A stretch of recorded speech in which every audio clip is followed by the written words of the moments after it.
So this has been a very fun lab experiment today. I've finally got around to actually playing with my little, I don't know, multimedia infotainment center or something for my CitiCar.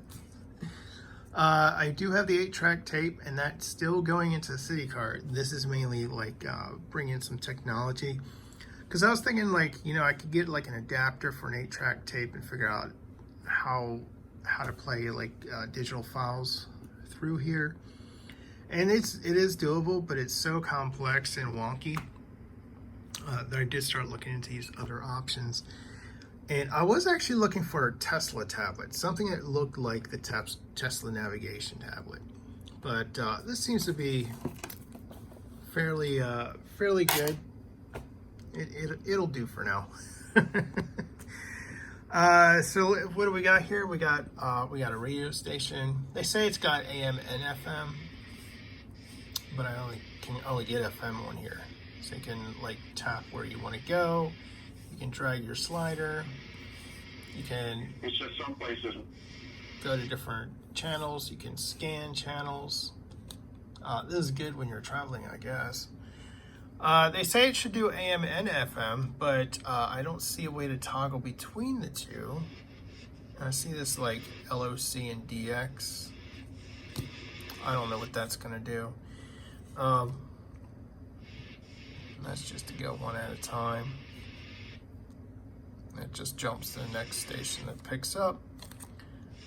Fun stuff. All right, so let's go out here. What do we got? We got the time.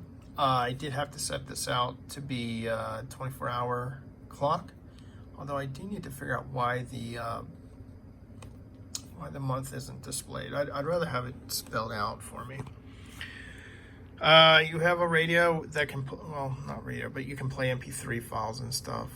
So they do have like 3 songs that are installed on here on your behalf. They have Bluetooth. So you can see a little Bluetooth icon right up there. I hooked it up to Wi-Fi. They do have navigation. In fact, here's a little GPS navigation. And I've been having a lot of fun hooking this up to the different wires, because I know nothing about audio systems, but okay, let's turn our key off. There we go. Let's put our key back into the accessory position. Bam, there you go. There's another one. What's the other one? Oh, here, we're gonna turn on the lights, or off. There we go, see that? It changes and lights up, in fact. Tell you what. That'll make it easier, right? I'm trying to figure out which one it was. There you go. No lights, lights on, no lights. Another one is, oh, this is fun. We got a rear view camera that they gave me. So yeah, so I'm gonna back up. But that is so bright, it's gonna be annoying. Wait a minute, I gotta figure out what button it is. You can see how wonky this setup is. Like, my car doesn't have, it doesn't even have a radio, come on. So I gotta learn, like, what do people with radios already know when they hook radios up? So I had to learn all the different colors, and then how to hook up a video camera. And the instructions of this are so horrible. Oh, let's go to, well, we don't even have to go here. We can go to, no, not that. Oh yeah, it has Google for driving, but it's an Android tablet. That's all it is. So if you know Android, you're good to go. Let's go to car settings.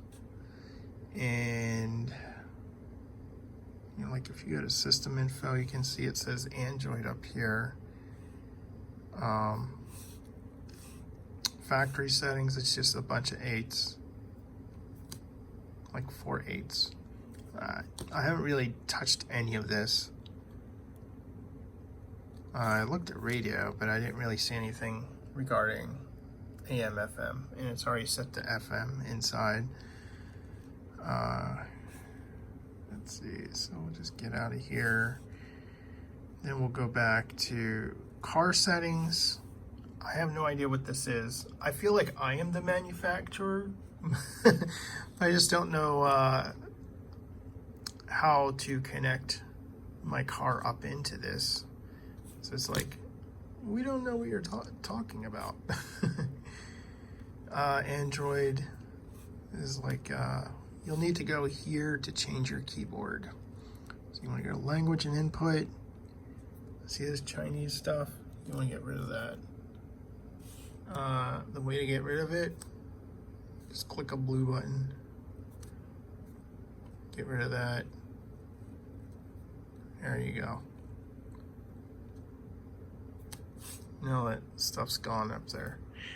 But it seems like every time I reboot the system, that comes back. The issue is when you start wanting to enter symbols and stuff, if you get the Chinese keyboards, it is very difficult to enter in anything. Things like passwords and stuff.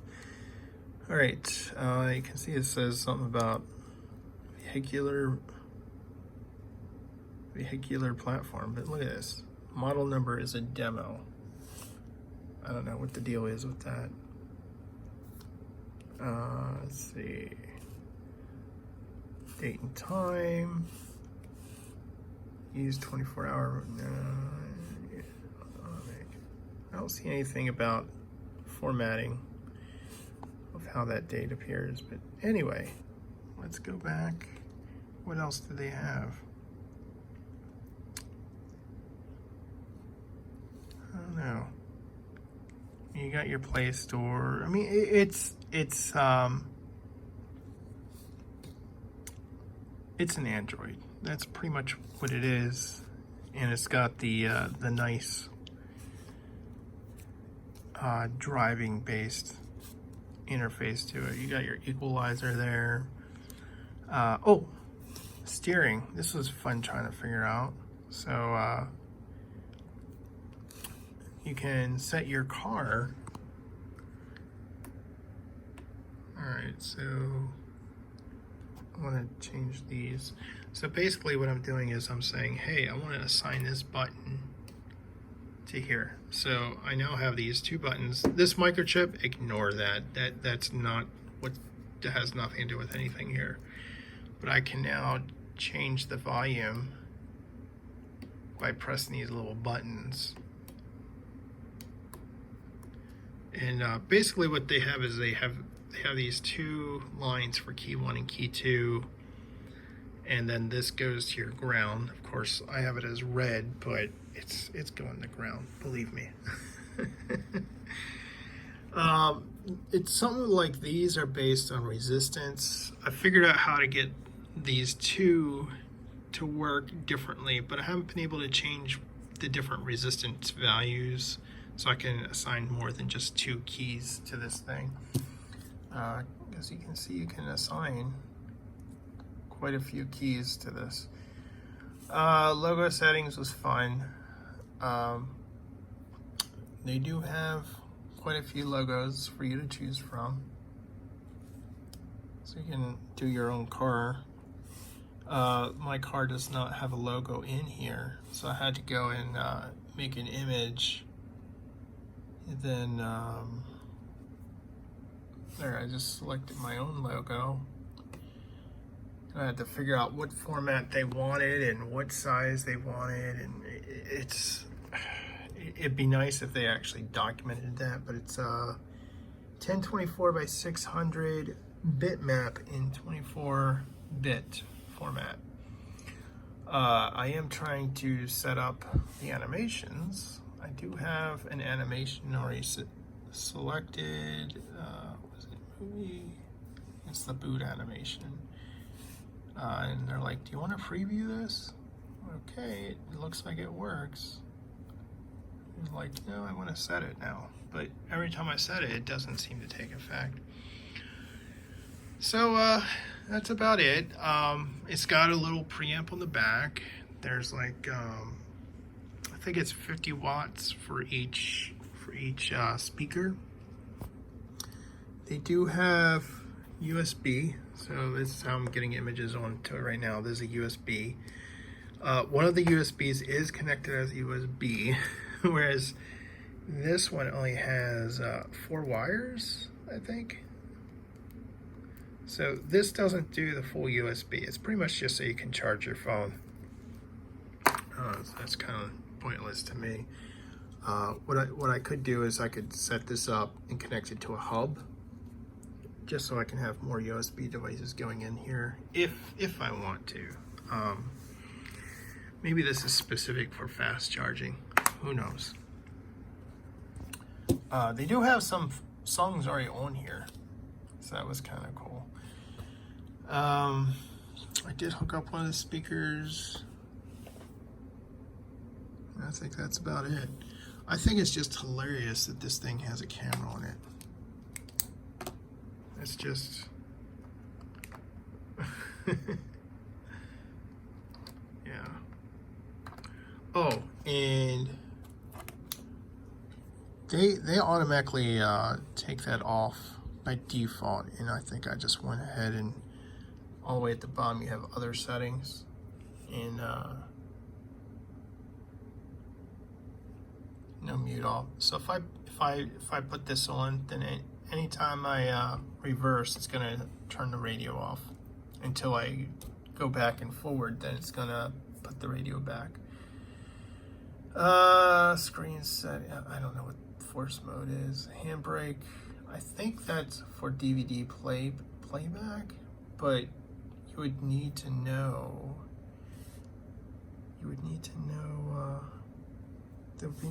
I need something to connect to it to know if there's a break. I don't know.